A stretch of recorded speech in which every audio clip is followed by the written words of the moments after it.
Assalamualaikum warahmatullahi wabarakatuh. Selamat siang dan salam sejahtera bagi kita semua. Perkenalkan, saya Dini Putri Susanti, SPDI dari UPT SD Negeri Jegu 2. Di sini saya akan memaparkan sedikit tips untuk mengembangkan kemampuan berpikir kritis dan penyelesaian masalah pada peserta didik.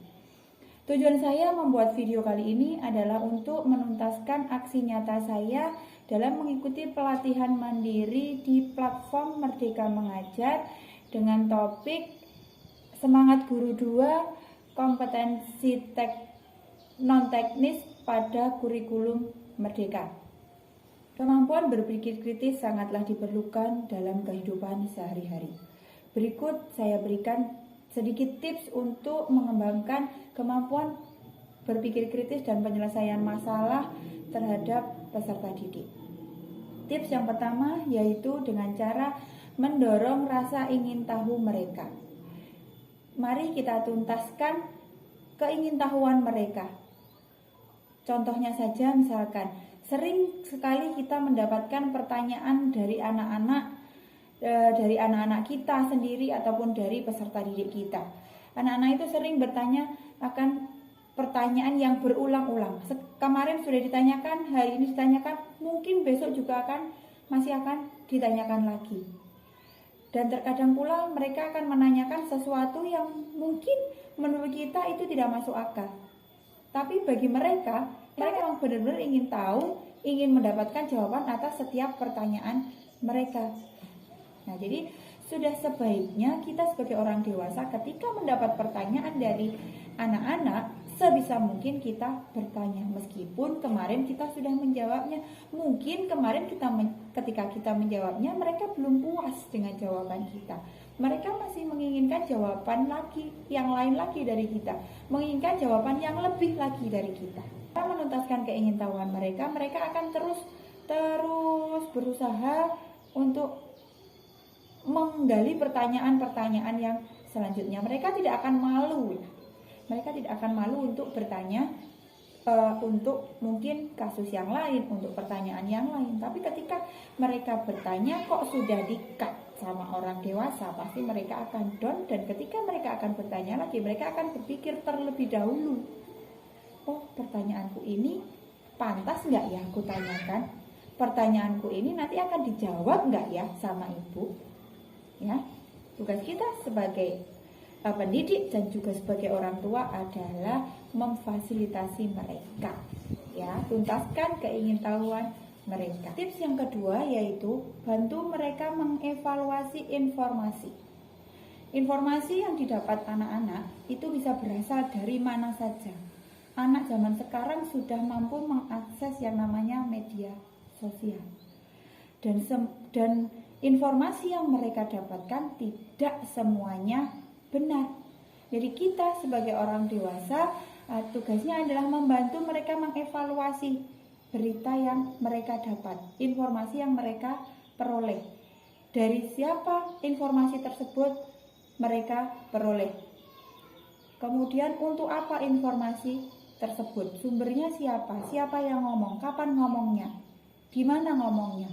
Itu harus jelas. Jadi nanti ketika mereka mengaitkan dengan permasalahan yang mereka akan selesaikan, mereka tidak bingung. Mereka bisa memilah informasi ini bermanfaat, informasi ini ternyata hanya hoax.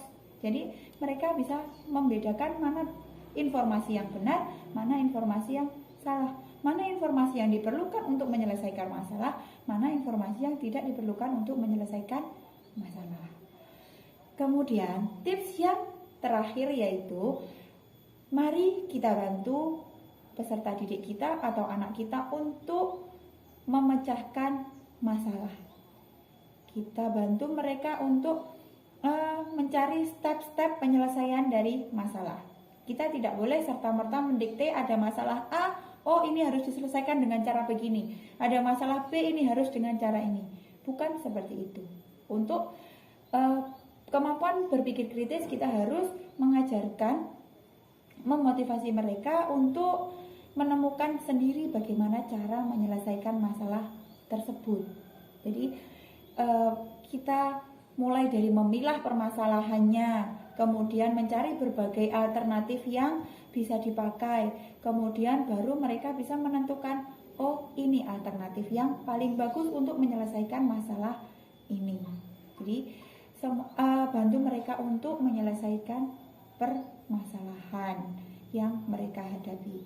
Misalkan saja, misalkan ketika anak tidak sengaja memecahkan barang milik temannya, apakah penyelesaiannya hanya cukup dengan dia meminta maaf? Aku minta maaf ya, aku sudah memecahkan barangmu. Tidak. Jadi mereka harus menyelesaikan masalah yang lain. Oke, minta maaf, bagus. Setelah minta maaf, kemudian apa yang harus mereka lakukan? Tanya, setelah kamu minta maaf, apakah masalah sudah selesai? Tidak kan?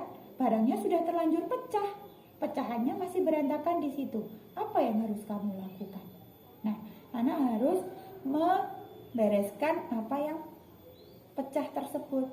Harus membereskan agar puing-puingnya mungkin tidak terkena ke tangan orang lain, tidak mengenai dirinya sendiri, tidak membahayakan orang lain. Kemudian bagaimana kalau sudah terlanjur pecah? Terus bagaimana? Apakah cukup dengan minta maaf? Terus setelah dibereskan, sudah? Apakah perlu mengganti? Musyawarahkan. Ajari mereka untuk musyawarah. Itu juga sangat penting untuk kehidupan mereka yang akan datang. Nah, kiranya itu yang bisa saya sampaikan kali ini. Jadi 3 tips untuk meningkatkan kemampuan berpikir kritis dan penyelesaian masalah kepada anak. Yang pertama adalah dengan cara menuntaskan rasa keingintahuan mereka. Yang kedua adalah dengan cara membantu mengevaluasi informasi. Yang ketiga dengan cara membantu mencari penyelesaian masalah. Nah, itu ketiga tips yang bisa saya bagikan kali ini. Semoga bermanfaat untuk Bapak, Ibu, dan pemirsa semuanya. Terima kasih atas perhatiannya. Ada kurang lebihnya saya mohon maaf. Akhir kata, wabillahi taufiq wal hidayah. Wassalamualaikum warahmatullahi wabarakatuh.